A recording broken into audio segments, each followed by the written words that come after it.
Hey, folks, this is Rabble Rousing Rich Bergeron. Ladies and gentlemen, the Tornado, Tony Pennington. Psychic Tom Paget with this crystal ball rearing to go. Doing it on cell phone tonight. Big technology advancement. One word, 2 syllables. That word being kaboom. Yes. You know, and it was always good.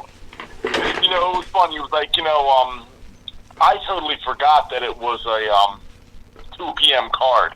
We were having the thing for my friend's birthday, and so he texted me like a day or so before. He texted me like on Wednesday or Thursday, and he goes, "Hey, what time are the festivities? Saturday night."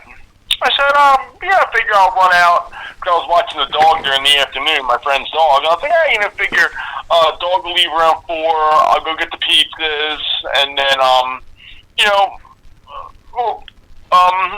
people start coming around 8." He's like, "Oh man, Tony, I don't believe you missed it." No, I didn't miss it. So then on Friday, I'm working, and I'm like going on one of my walks, and it goes, my thing pops up on my email, and it goes, order the fight through Espn Plus, 2 p.m. start time. I said, what? So I text my friends. I'm like, hey guys, I'm an asshole. Yes, the party would start at 8 if we were in Great Britain time. Well, we are on Eastern time. So I said the card's gonna start at 2. I'll have it ordered, and then they all started. My friends actually started arriving. I was watching the undercards. They started arriving right when Fury was warming up. So yeah, we were all there. We got to watch the whole thing. First round was interesting because Dillian White came out in the southpaw stance, and I think that threw Fury off because he couldn't really get his jab going, and they were almost playing patty cake. The first round was not entertaining at all. It reminded me of a fight back about 15 years ago between Chris Bird and Darvell Williamson, and Bird being a southpaw and very, like a QT type fighter. Right. That first few rounds, they were playing patty cake with their lead hand, so the referee actually admonished them and said, "Will you guys please start fighting?" And the fight was so bad, I fell asleep. First round was the same thing, and my friends are like, that's not good. And I'm like, guys, relax. Let the Fury gets in the groove. And then the second round, White went back into an orthodox stance, and Fury started getting that jab going. And then Fury does what Fury does, and that's use his considerable size. He's got great movement, for a big guy, moves well, and he always seems like he's a step ahead, like a chess master, 1 or 2 steps ahead. And the only time he ever really gets in any trouble is when he then sometimes gets a little overconfident, which did not happen at all in this fight. He had those lapses in the first and third fights with Wilder where he was then knocked down. And in the fight against Otto Wallin in that last round, he had the real bad cut. But he got stunned pretty good in that last round because he was starting to get a little, losing focus and goofing off a little bit. Didn't do so here, the other night. Used his size, used his weight, used his power, used his bulk. And what did he do? He landed a punch or two, and then he, just used that body mass and just, lean all down on White. And that feels like an avalanche is, falling on you when that happens. And you can see White started in the third round started to breathe a little bit hard. My one friend said, he's gasping already. And I'm like, yeah, I see that. And then they had the clash of heads, which, caused the cut over White's eye. And when that happened, you could almost see the fight leave his body. And then they got a little dirty in there, lacing with the gloves and, a little rough house. But once Fury landed that uppercut, and then he gave White a little push, which, toppled him over. And then, White did beat the count barely and was going to try to prove to the referee that he could walk, but then he looked like a guy that was walking out of a bar after about his 18th shot of Crown Royal. And walked straight into the rope, and the referee did the right thing to stop the fight. That was a responsible thing to do. Great stoppage. So then, a day or so later, I see an article where White was protesting, that Fury pushed him, and he should have been given time to recover. And the first thing I thought of when I saw that was, you ought to be thankful he pushed you and didn't do what Arturo Gatti did to Joey Gamache back in 2000. Because when Gamache was defenseless like that, Gatti teed off with 3 extra shots and, seriously hurt him and ended his career. Where Fury was kind enough just to give you a little, you're over, let me just help you down. But like I said, White, be thankful, that they stopped it, and be thankful that, they didn't say something like, okay, you want to protest that decision? Okay, great, you got to fight him again. Because, I don't think he wants any more of that. I heard he was talking about a rematch, but I think that had to be just money involved in that. And I think he knows he won't get one. He knows he's not going to get another chance. Here's the thing. It's like, when you're a fighter and you're a manager and you're a promoter and you're a fan, it all comes down to watchability. You get a fight and it's like, okay, this fight happened. Will a rematch sell? And a lot of times it will, and a lot of times it won't. Yes. I didn't think a third Wilder Fury fight was particularly necessary because the first fight, definitely rematch necessary, controversial draw, and it was the dramatics of the last round knockdown and Fury getting up. We had to see it again. The second fight was so one-sided, I could see people saying, you know what, I'm not going to spend $60, $70, $80 to watch this again. That last fight was so one-sided, and it ended up turning out to be a great fight. I'll tell you, you know what I always say was, and I'm sure it was a rematch because it was a clause in the contract. Do you know the most pointless rematch in boxing history in my eyes? I wasn't alive for it. Pointless. Well, I guess. Okay, I'm listening. Most pointless rematch in boxing history was Floyd Patterson and Sonny Liston. Yeah, I have to agree.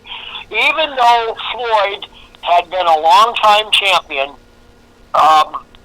it wasn't like he just got caught in that Chicago fight. Right. I mean, it was destroyed. Floyd looked like just everything was against him. So, I can see how you could say that, and I hate to, and I agree mostly, but I still can see, Floyd was really respected, and he was a popular champ. And I can see, but from a pure boxing standpoint, I can't argue with the word of that. Come on, look at that. You seen when they got in the ring. But I think the public, because I was just starting to really get a feel for the sport then, and I think that Patterson was so beloved and Liston was so vilified that, the president was involved in it. So I think it had to happen. But you're right, from a boxing standpoint, do we really need to see this again? Right.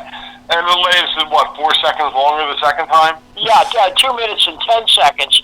Because Liston had said it'll be quicker this time, and that's the only thing he got wrong. It was 2 minutes and 6 seconds in Chicago. How's that for some history, huh? But like I said, this fight, I could see, and what you just said was accurate. Patterson getting a rematch because he was a defending champion, and you're giving the, champion a rematch to regain his title, even though it was just a total blowout. This would be like, this is the challenger, getting totally blown out, and it was like, yeah, I want another fight. Why?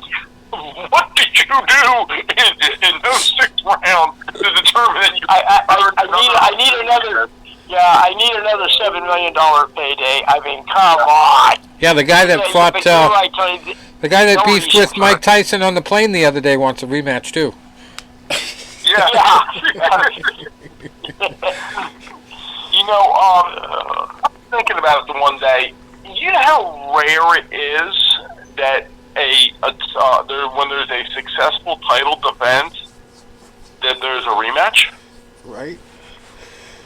That's very rare. And one that always pops in the top of my head, and I think because the first fight was so close, so competitive, was Rocky Marciano and Ezra Charles. Yeah. Because Rocky was a defending champion, and he won. I mean, it was a close fight, but Rocky won. And, and then Charles got the immediate rematch as the challenger. Yeah. Well, back in those days... Well, again, like you said, like if it's a close battle, entertaining fight, and when there was a real chance of an upset and a change of the title, I can see it happening again. Exactly. We see it in MMA. What's those guys? Davison Figueiredo and McLovin. What's his name? Brandon Moreno. Those two. Four times now. Yeah. I think that they're coming up on their fourth fight. So, just ridiculousness. But you don't see it in boxing, actually, that much. I remember, what was it those two fighters back way in the day, like over 100 years ago, fought like 22 times or something? Was that like Ted Kid Lewis and Jack Britton, I think? Oh, I don't know. You're the I boxing think they ring fought man. something ridiculous, like 22 I bet you Harry Greb fought somebody 20 times. Probably. That guy. Oh, what a record. 300 Well, something. that way, just look at LaMotta and Sugar Ray Robinson. That was 6 times. Yeah. That's a lot. Unreal. Well, that's the fight game. I really don't have anything to give you on last week's fights as far as MMA. I was not able to watch them. I was working on pretty much another fight of mine, which is going pretty well if you guys listen to my hearing tape. And the battle of the Snake Sisters versus the Honest Son. Could be quite the sequel to my How to Represent Yourself in Court book. But, oh my God. These people act like I've never been up against shady lawyers before. So, right after the hearing, my sister and her attorney quit the case. Wow. Whoa! Whoa! The count is 8. Yeah. 9. 10. It's over. So at the hearing, the guy says, her own attorney says at the hearing, oh yeah, there's a price of 160, I guess. Yeah, that's what we're going by in the accounting. But yeah, she'll take that because she wants it over with. But she'll also take 300,000 if that's what we can get. Just fucking puts his foot in his mouth. Admits that they're playing games with the whole evaluation thing, and it's a mess. But anyway, bottom line is you can't lie about shit and expect that you lie a couple more lies and it'll cover it up. It's just going to get worse and worse, and you're just going to look like a bigger idiot. The only way to show to the judge that you're genuine in this process is to tell the truth, and they are just digging and digging and digging deeper with lies. And they got a new attorney on the case today. This is a great one for you guys. Like, even not understanding law, you will get this. Okay, so new attorney comes on the case. Now, he files an objection as his very first pleading on the case. An objection to a reply. Now, first of all, in the legal process, if you file a motion, somebody gets a chance to object to it, and then you file a reply. There's only very special circumstances where somebody can answer a reply with anything. So this guy files an objection, and number one, he's in the case as a lawyer for my sister, Mary Jane. Okay, I have not asked for sanctions against my sister, Mary Jane. I have asked for sanctions against her lawyer only. So this guy enters in as Mary Jane's lawyer, and then tries to object to my reply to the sanctions motion objection by both parties, the state attorney and my sister's attorney. So my sister's attorney is going on her fucking sabbatical, so that's why this guy is coming in. But everybody knows there's the principle of hearsay, the most commonly cited rule in law on TV shows. Hearsay, Your Honor. Objection, hearsay. Happens all the time, every legal show you ever fucking watch. Okay? So what hearsay means is you cannot testify on behalf of somebody else. And if somebody tells you over the phone, yeah, such and such, you can't testify to that in court and have it be admissible. They have to come in and testify to that. So you can only testify to what you said, and what you heard me, but somebody could object to that as hearsay. So this guy is coming in as a new attorney on the case, and he is trying to say that all this shit about this other attorney is not true. That he is in no place to be able to say. He is testifying for the other lawyer, and not only is he not her lawyer, he's a client's lawyer who's not even named in the sanctions motion. So it's like they're fucking purposely digging themselves deeper and deeper, and they're billing my sister, which, as much as I hate her for doing this, like, fuck them. They have no right to bill her for that. It's wasting her time. So, yeah, it's me against the lawyers, and the lawyers are acting like they never fucking went to law school. Wow. And, hard punching there, buddy. Yeah. Clean, effective punching. Monday and sure. Tuesday are probably going to be the best days, because one of those days is going to be a decision. The judge gave us like 7 days to do briefings, which nobody has to brief now, because the subject we were supposed to brief him on is whether my sister should step down, and she already did. So, it's like, done deal. And Bergeron is in complete control. Popping the jab, landing shots. The defense is flawless. The attorneys are flailing. And Rich is just sneering at them as the bell rings, going back to the corner. Oh, wow. Oh, they're so And stupid. there's the attorney. How you doing? Okay, bud, keep it up. Not much we can tell you. Just keep doing what you're doing. Yeah. Keep the pressure on.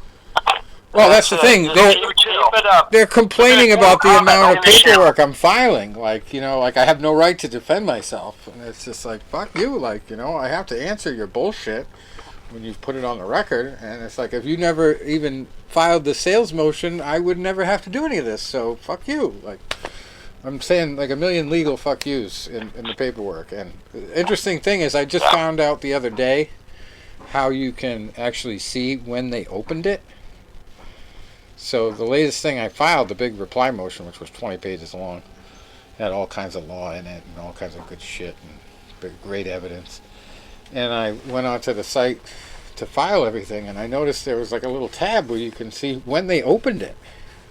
And like literally, like every one of them opened it almost as soon as they got it. So it's like, and these are not just the lawyers, but my sisters. So it shows me that they're actually reading this shit too. And it just blows my mind that they can still keep this bullshit up and like play games with the process. But I got a good feeling the judge is going to come down on my side. And then they're going to be like, what the fuck do we do now?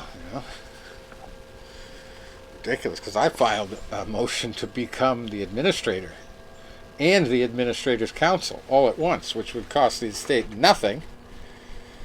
And it would put somebody honest in the driver's seat instead of somebody trying to go back on a deal that we've established has been in place since day one. It's like so ridiculous. So, but there's this one lawyer that's just being a total see you next Tuesday. He's the one going on sabbatical. And just this new guy stepped in today and just shoots himself in the foot immediately. Like, let's go to war. Pff, ow! Dumb people. Like, I don't know how they got their law degrees. I really don't. It's just baffling to me. Anyway, we gotta talk fighting, real fighting. Other than Tyson Fury, what other boxing matches did we have last week? Mike Tyson. And Mike Tyson, yes. Mike Tyson, in case people have not realized yet, was in a major incident on an airplane. He was heckled to the point of breakage. And I don't think there's anybody filing criminal charges against Mike Tyson. I believe the dude. Well, you know what? I mean, we didn't get a chance to discuss this last week because we weren't on. And I don't think this is when we. I don't think this had happened when we last done our show. But let's go back and let's look at it. And we're going to look at it from a completely, distant, fair, balanced point of view. Okay. People, unfortunately now with social media, people are used to this heckling people. If there's a celebrity you don't like, or if there's a person on, some type of social media that you don't like, whether you know him or not. So for argument's sake, let's use Mike Tyson. Okay.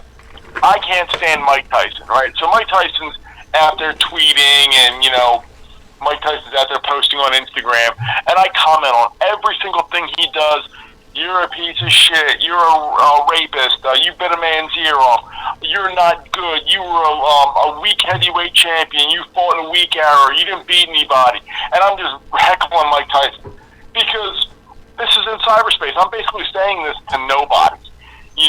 Does Mike Tyson read it? Yeah, maybe he does, maybe he doesn't. But he's not there for me to, have any repercussions. And I'm just talking my shit. And then you see him. All of a sudden, it's like, oh, were you the one that said I was? No, I never said that. So people have gotten so used to anymore. You go on social media and you say shit like, like you go on like a social page. Say there's like a public page. And I'll say the Eagles. I'm watching the NFL draft right now, right? And somebody hates somebody for the Eagles. Say they hate the quarterback, Jalen Hurts, and you'll see people that don't know each other want to argue that they love Jalen Hurts and want to argue they hate Jalen Hurts. Or people will go on to at the start an argument? Page, just ask Scully. And Scully will give you a question. Exactly. To start an argument. I so, commented on his post today about that. And these people argue with people they don't even know. And they'll go back there and I see it on this one page all the time. These two people on every single post just argue, and they don't know each other. I'm going to report you. I'm going to report you.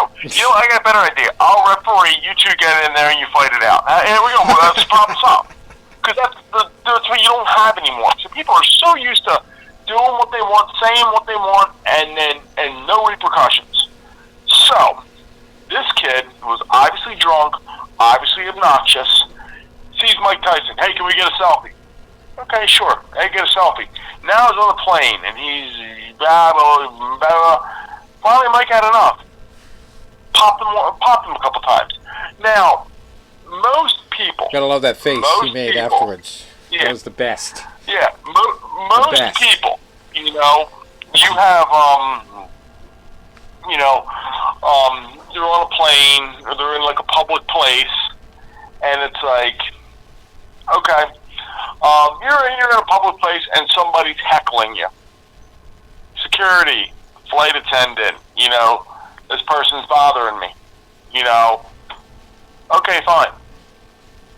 This is not most people. This is Mike Tyson. This is a man that once said, I want to drive his nose bone into his brain. This is a man that said, I want to eat his children. This is a man that bit off a part of another man's ear. Right. At what point do you consider him a rational human being? All right, this is how bad that incident was, okay? I publicly reposted a Dana White post, okay? That's how bad this incident was. I fucking hate Dana White to the kingdom come, but he put out a post about an incident that got on tape from years ago where Mike Tyson kicked him out of his own seat on his own plane. He just posted it again, and he put a caption on it like, this is how you deal with Mike Tyson on a plane. But it was one of the best moments I've ever seen with Dana White, and good on him for being that self-depreciating type of guy that would not care about people laughing about that incident. I mean, yeah, and he had like the best look on his face afterwards when they panned to him after Tyson got settled in his seat. And Dana moved to the other side of the plane. He just like shrugged his shoulders, put his hands out, and was like, "Whatever, like it's Mike Tyson. What are you gonna do?" Like, it was great. And to this day, I don't know if that was set up or if that was real, but it fucking looked pretty real to me. Yeah, that was great. But yeah, that's a note to people who don't know what to do when you get in a situation with Mike, but. Mike's in the news too because now instead of Logan Paul, who he was supposed to fight, and doesn't appear to be fighting again for any reason, from what I'm seeing, now it's going to be Jake Paul, and they're already putting posters everywhere, all over Facebook. But I don't know. I mean, Tyson has said recently he doesn't want to fight again, so I don't know how that's going to happen. If he actually signed something, or if they had to get him drunk to do so. I don't know. I don't know how much I'm going to bet on that fight happening. Maybe that's the bet to take, that fight will not happen.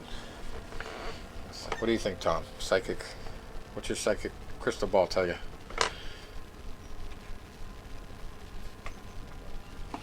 Did we lose Tom? Thomas! Can I put him to sleep? Uh-oh. Yes, sir. Oh, there he is. Yes, sir. This was taken. So, what do you think? Mike Tyson versus Jake Paul. You think it's actually going to happen? No. No. All right. There you have it, folks. The psychic said so. We should do a whole segment on that, Tom. The psychic says it's so. Yep. That's this week's edition of a genuine fact the psychic has predicted that will come true. Mike Tyson and Jake Paul will probably not fight. Yeah, I pretty much think the same thing. Anyway, I'll tell you who's going to fight this week. April 30th. It's a big one for me. And I hope to, whatever gods are out there, we can get her back on the show after we've interviewed her so many times. But a big, long-time fighter that's appeared on our website over the years is headed for one of the biggest fights of her life against Katie Taylor. Yeah. Amanda Serrano. Serrano You sisters, know, both. that is a legitimate toss-up fight. Yeah. There's two top-quality female fighters. I mean, two premier female fighters. I mean, I'll say right now, but I don't know. it looks good on paper. I'll give you that. I'm leaning towards Serrano, to be honest, but Serrano, I can't not say for just because sure. I'm a fan and I have connections to her. I mean, she's just such a dominant fighter. She's got so much experience. I don't think Katie Taylor can match her experience. She might get lucky and connect, but I don't know. Katie is just not at Serrano's level, according to my prediction, anyway. I don't know if it'll be a knockout, but I don't know. I think she'll win an easy decision. It won't be a split. Let's put it that way. Wow. This guy got a heck of a record. 43-59. How about that for a record in the main event? Germany. Kaka is the guy's name. K-A-K-H-A. Kaka Avatisiani. 43-59 with one draw, fighting Victor Ionescu, who is 10-1. Wow. That is a psychotic record. 43-59. Oh, here's one. Here's one for you. Oh, I read that wrong. I thought it was 159. Oh yeah, there it is. 15, 125, and 6. How about that for a record? 15 wins. Boy, I feel bad for those 15 people. In Germany here, we've got this guy, Mason Gerke. He is 15, 125, and 6. Has not won a fight in his last 6. He's fighting an alien at cruiserweight. Alien Spaho. This guy's real name is Alien. A-L-I-E-N. Spaho. 2-0. Well, definitely that is a weird name. That is our first alien fight of the week. Elvis fight of the week is in Ghana this week too. Believe it or not. Ghana just mismatched this week too. It's main event. Elvis Mensah. 0-1 at super featherweight, fighting Lauren Jaffet, who is 11-5-2. Against 0-1 Elvis. That's too crazy. We got the alien fight of the week and the Elvis fight of the week on back-to-back cards. We got the Giuseppe fight here in Italy. Ooh, here's a mismatch in Italy, in Toscana, Italy. Middleweight Saeed Mustafa, 10-1-1. Fighting Slajan Dragasic, who is 5-30-3. We got another somebody who's always got to go the other way at welterweight. We got Gianluca Gori, 0-1 against Bozidar Ilic, who is not so Ilic at fighting. He is 0-12-1. Wow. And one draw. Yep. Ooh, here's a tough one in Baja, California. We got a lot of mismatches. Cruiserweights, Gabriel Garcia, 14-3-2, won all of his last 6, fighting a guy making his pro debut, Marco Percival. Marco Polo Percival. Luis Rojas Garcia in the co-main event there against Rene Panchi Casimiro, who is 9-17-1. So, not quality matchmaking on the card. Alright, we gotta get to that Amanda fight one of these days. In the Philippines, we have matchup at minimum weight. 18-1, Samuel Salva against Jeffrey Galero, who's 17-7. I don't think I've ever witnessed a minimum weight fight on TV or live. Oh, we got some fights on Saturday in Bangkok, believe it or not. I don't know if I can get a ticket right now. For the vacant WEC Asian Boxing Council Continental Light Flyweight title, we got a main event of Danai Fukayo. I'm definitely butchering that. 10-3 against Vijez Oak. I can pronounce that. Oak. O-A-K. It's 3-0. And then the big one is Bantamweights Wisaksil Wengek, who is 50-5 with one draw, fighting Suryan Satorn, who is 61-13 with one draw. He only has one win in his last 6, and also that one draw comes in his last 6. So, and Wangek has just the one loss in his last 6. Ooh, geez, this is the mismatch of the fucking century right here. Leave it to Bangkok. Nawafon Kaikana at bantamweight. He is 52-1-1. Has not lost a single fight in his last 6. He is fighting Thitikorn Ratanukun. Definitely butchering that name. He is 0-1. How do these matchmakers sleep at night? 0-1 versus 52-1-1. Arrest somebody. Jesus. Alright, it gets worse. No, not really. But there's a bunch of opponents here on a UK card. 5-0 guy against 6-86 with one draw. And old Jamie Quinn is on this one. He's got a record-breaking 128 losses with 9 wins and 2 draws. He has won one though in his last 6. I bet they don't call him the Mighty Quinn. I don't think so. And there's the guy giving Ali a bad name, Naeem Ali. He is 2-84 with one draw, fighting Ben Vaughn, who is 1-0 at welterweight. Ugly. I just don't. I don't get it. Somebody's gonna have to explain it to me someday from the UK. Why there's so many of these fighters over there? Is it because of the traveler trend? I mean, what is it? Where do these guys come from? With 100 fucking losses. Alright, this must be the bare knuckle card lineup. Joe Riggs versus Lorenzo Hunt in the main event in Montana this weekend at light heavyweight. Joe Riggs is 4-1-1. Lorenzo is 7-1. We got nobody else I've really heard of. It's crazy.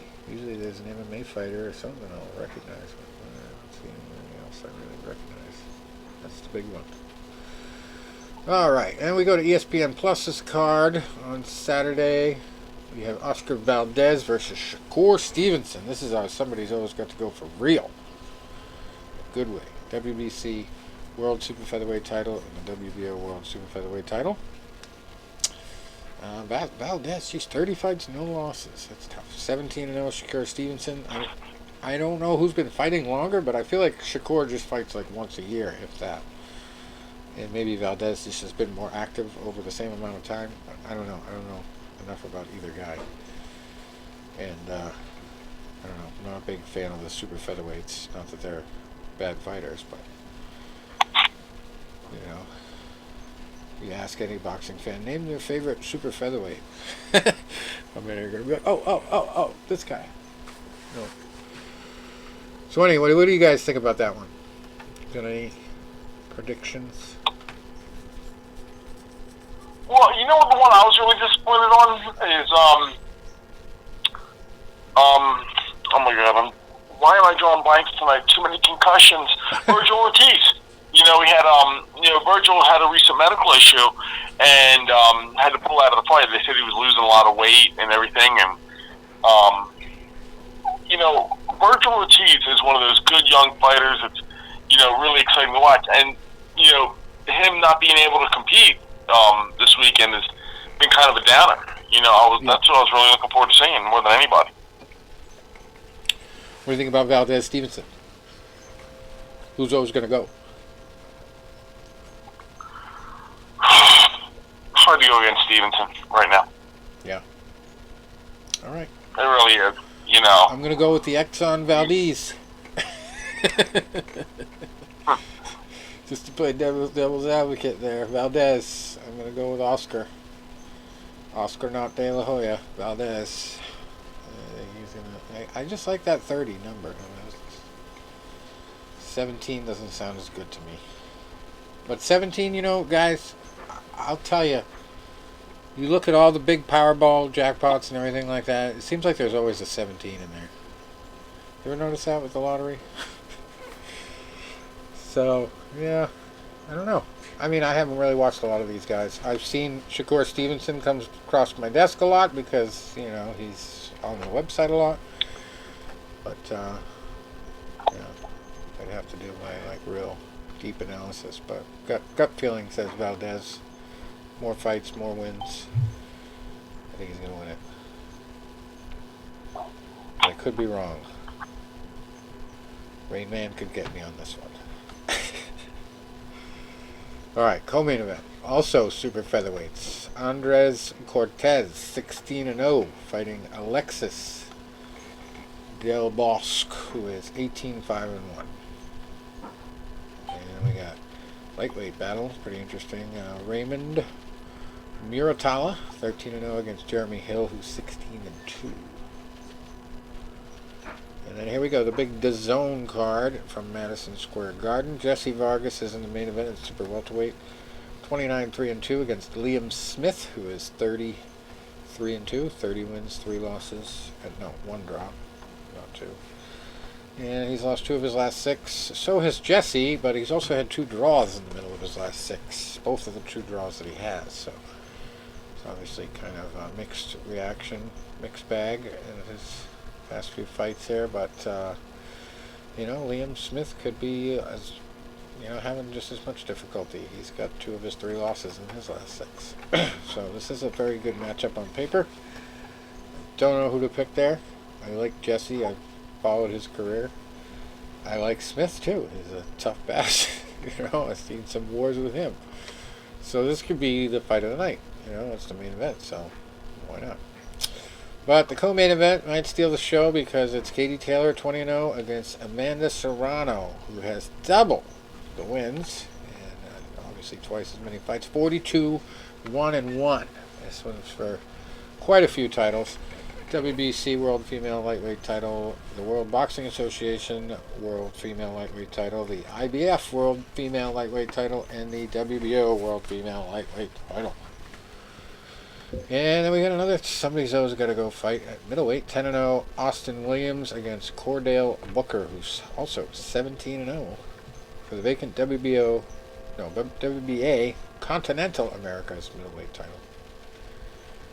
And we got a super middleweight female fight for a bunch of titles.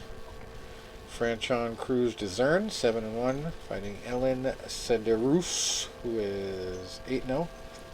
WBC, WBA, IBF, and WBO World Female Super Middleweight titles on the line for that one. Wow. That's a lot of titles. A lot of titles. A heavyweight fight worth mentioning here is the main event at the Lone Star Convention and Expo Center in Conroe, Texas. Heavyweights Alfonso Lopez, 33-4, fighting Roberto Silva, who's 11-2. Spectacular there. That's it. We're just going to have to do find on page to get our Jesus fight of the week. Let's find Jesus. It's going to be our come to Jesus moment. Oh, here it is. Coming to you from Baja, Mexico. We have two Jesuses on the same card. We got the 0-6 Jesus, who is true to my saying, is one of those Latin American guys who has 4 names and one of them is Jesus. Jesus Giovanni Ruiz Gutierrez. 0-6 and oh my God, I could not have planned it better. Jesus. Yep, somebody's Jesus. Guess who Jesus is fighting? You guys will never guess. Moses. Just guess. Who could Jesus be fighting? Moses? No. Yeah. Nope. You're close. Angel Aguilar. I'm not even joking. Angel Jesus versus is fighting Jesus. the angel, huh? Okay, we've had angel fights and we've had Jesus fights, but we have never had an angel versus a Jesus fight. That is new territory for us. Okay, what the fuck is going on with BoxRec? Like, that is just ridiculous. Don't they know that's against the law? Jesus can't fight an angel. It's not the same. It's not the only Jesus fight on the card as well. We have a slightly more talented Jesus Roman, believe it or not. Bantamweight, 8-5, fighting Emmanuel Cota, who is 6-0. So 0-6. Jesus Giovanni Ruiz Gutierrez versus the debuting Angel Aguilar. Wow. That's funny. So we have quite a few other Jesus fights this week as well. But none other worth mentioning more than Jesus versus Angel. Fucking first.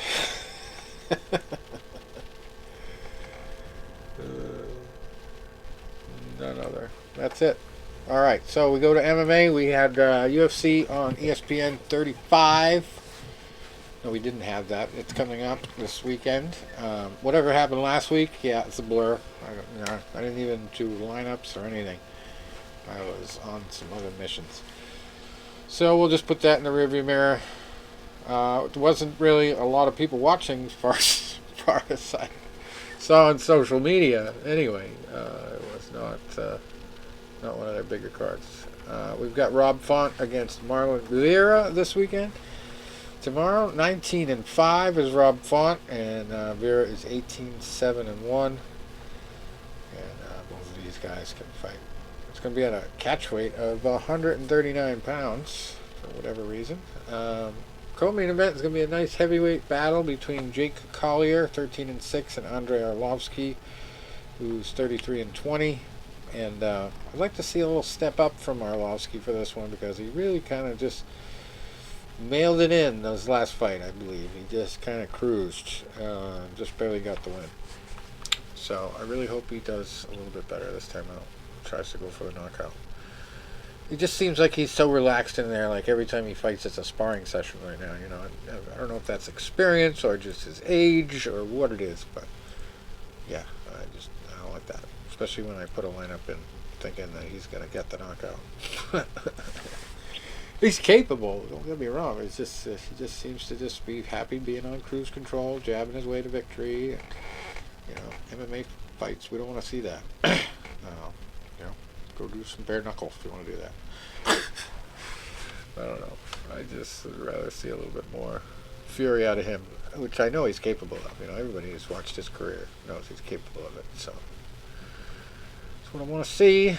And then we got Andre Fili, 21-8-1, fighting Joe Anderson Brito, who's 12-3-1. I don't know a lot about either guy, but it's a featherweight fight. Kind of a toss-up for me. On paper, sounds good. Jared Gordon, 18-4 at lightweight, fighting Grant Dawson, who's 17-1-1. And one of my favorite fighters to watch. He got himself quickly finished last time. Untrue to his name. But Darren the Damage Elkins, he is 26-10, fighting Tristan Connolly, who's 14-7. And I think this might be one that Elkins can come away with the win in. Christoph Jotko at middleweight, 23-5, fighting Gerald Mearshart, who is 34-14. Don't laugh at his shardy last name. He's a pretty tough guy. I remember one time I picked him. He was like an $8 fighter on lineups, and he got a TKO or a finish or submission or something, and yeah, he quieted his doubters pretty good. All right, so Chase Sherman is in another heavyweight fight in the sixth fight of the night, 15-9, facing a undefeated Alexander Romanov, who is 15-0. I don't know how I haven't heard of this guy yet. I'll have to check him out. Daniel Lacerda, fifth fight of the night at flyweight, 11-2, fighting Francisco Figueiredo, 12-4-1. We got Gabriel Green, 10-3 at welterweight, fighting Johan Lainez, who's 8-0. Nathan Levy, 6-1 at lightweight, fighting Mike Breeden, 10-4 in the third fight of the night. Then we got a female fight, Gina Mazzani, fighting Shayna Young, 7-4, 7-5 versus 7-4 flyweight. Good luck picking that one. Tatsuro Taira in a flyweight fight to lead off the action. He's 10-0, fighting Carlos Candelario, who's just got one loss to go with 8 wins at flyweight. Sherdog's got a whole new look right now, by the way. I don't know if you've seen it, Tom, but man, very different. I love how they added the weights, but now they got to add the knockouts and submissions to the little tag on the fight cards, because that would help a lot. I hate having to go to everybody's freaking page to find out how many knockouts and submissions they've had. One day they will figure it out. Anyway, we had Professional Fighters League going on last night. And we had a main event with Bruno Henrique Capoloza beating Stuart Austin at heavyweight. And Capoloza was 15-5 going in, so he improves to 16-5. Stuart falls to 15-9-0. And it was a first round knockout, 4 minutes and 24 seconds into the fight. Punches. Alright. Bunch of unanimous decisions on the card. We had Chris Wade over Lance Palmer. That was unanimous. 3 rounds. Brendan Loughnane over Ryoji Kudo by technical decision. Also unanimous. Renan Ferreira at heavyweight, beating Jamel Jones by first round knockout from a front kick and punches. Just 25 seconds into that one. Another heavyweight fight, Dennis Goltsov beating Cody Goodale, also by TKO this time. TKO. 3 minutes and 20 seconds into the first. And another heavyweight, Ante Delija over Mateus Scheffel by TKO. Took him a little bit longer. 59 seconds into the second round. And Bubba had a fight the other day. Bubba Jenkins, featherweight, fighting Kyle Bochniak. Bubba beat Kyle by unanimous decision. Featherweight. And another heavyweight fight. Clinton Abreu over Adam Koresh. It's like one of the only ones to go to decision. That was a unanimous decision for Abreu.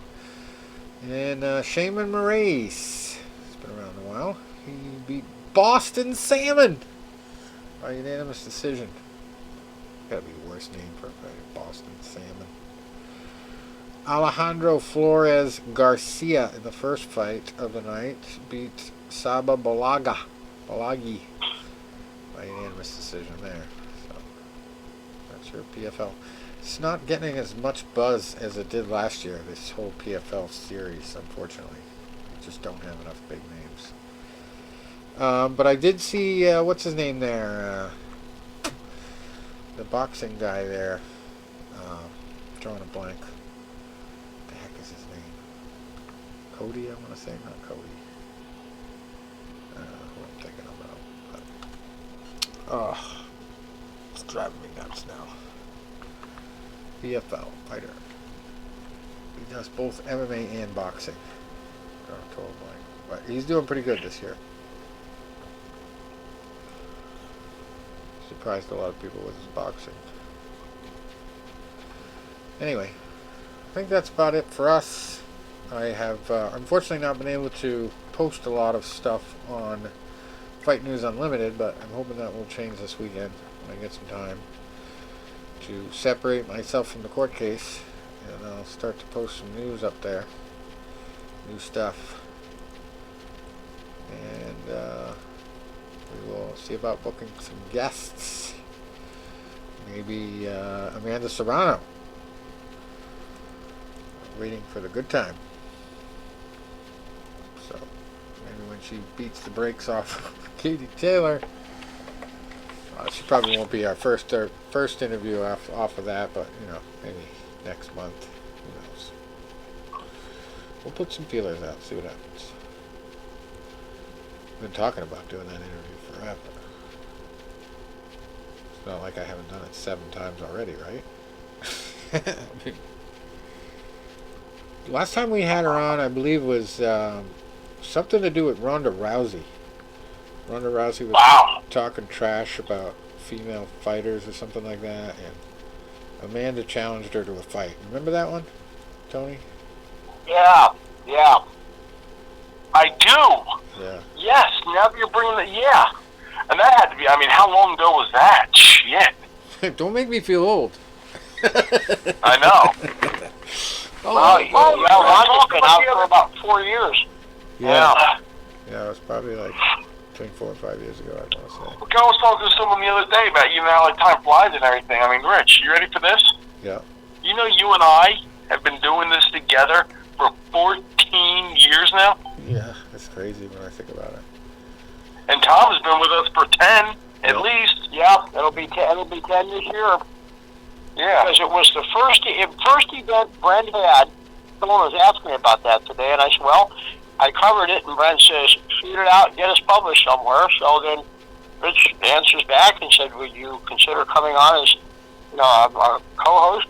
Represent the NIV viewpoint as well. I'm a boxing fan, too, so as long as you understand that, I'm here. Right. Here we are.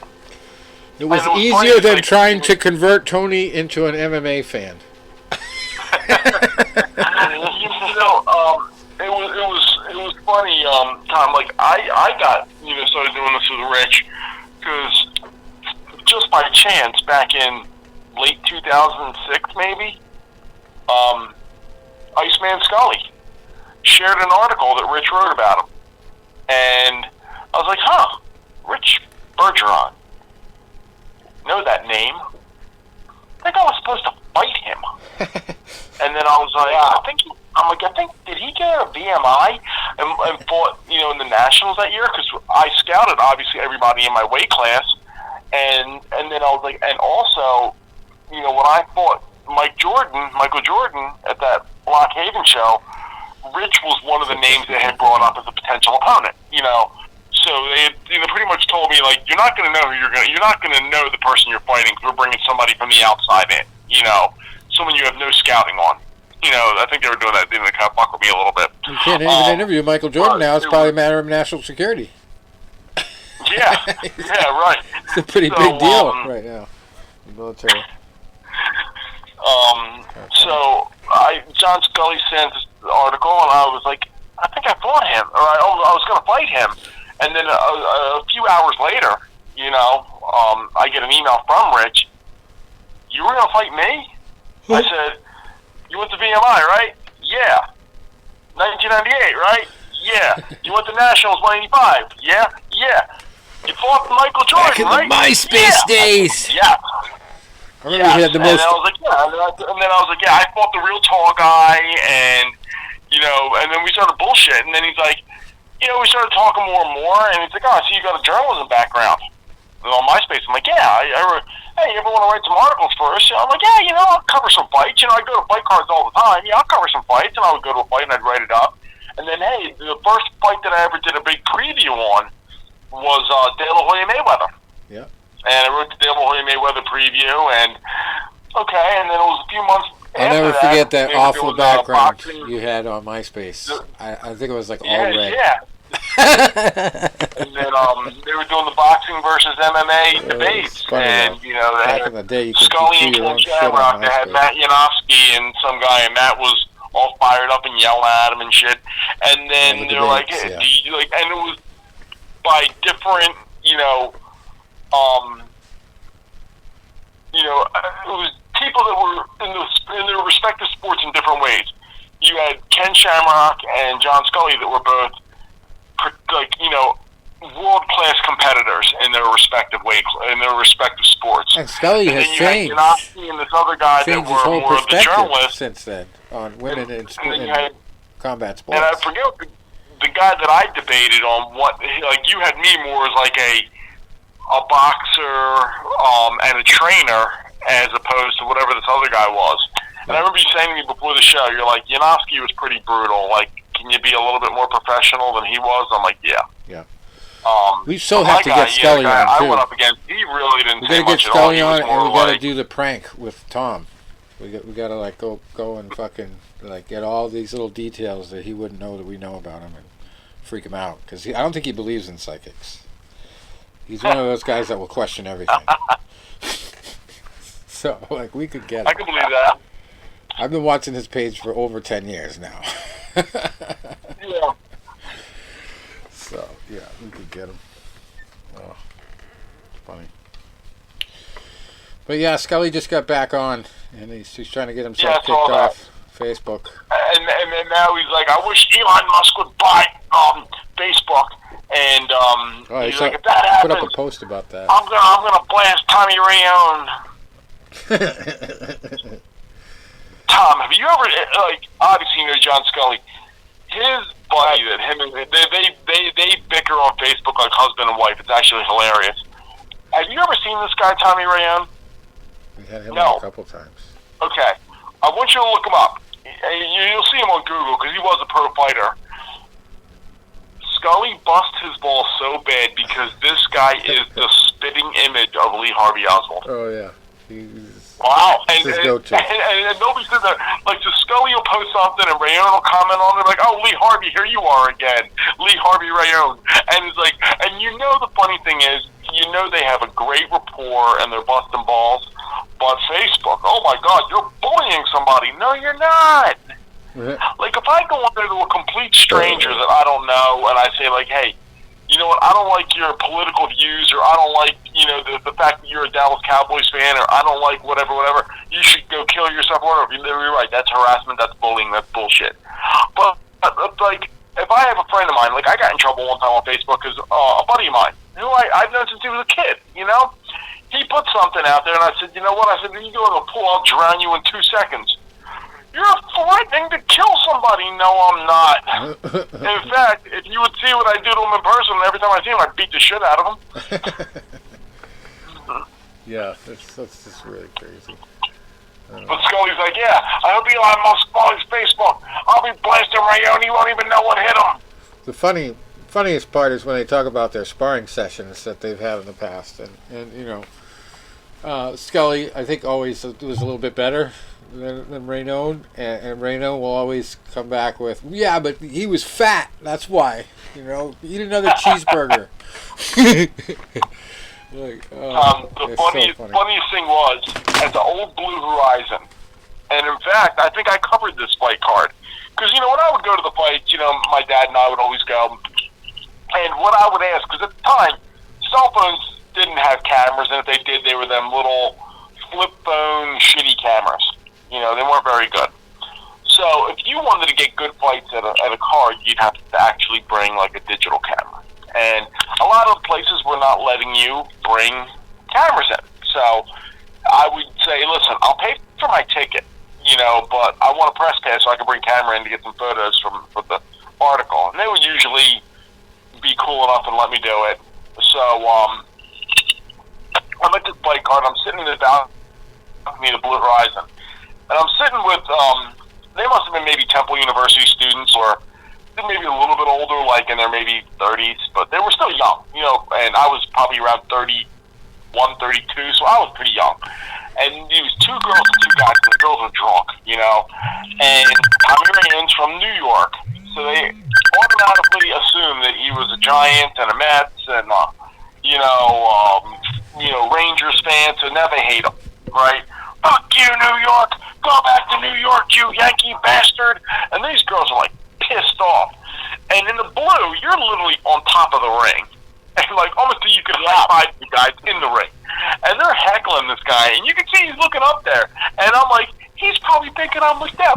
And I'm like, I actually was, I wasn't rooting for him. I was rooting for the local guy, but I was respecting the hell out of him, once he's an Italian kid, I'm like, so when we interviewed him that time, I was like, yo, Tommy, if that time you were at the Blue and them girls were heckling you, they were not with me. I just want to let you know that.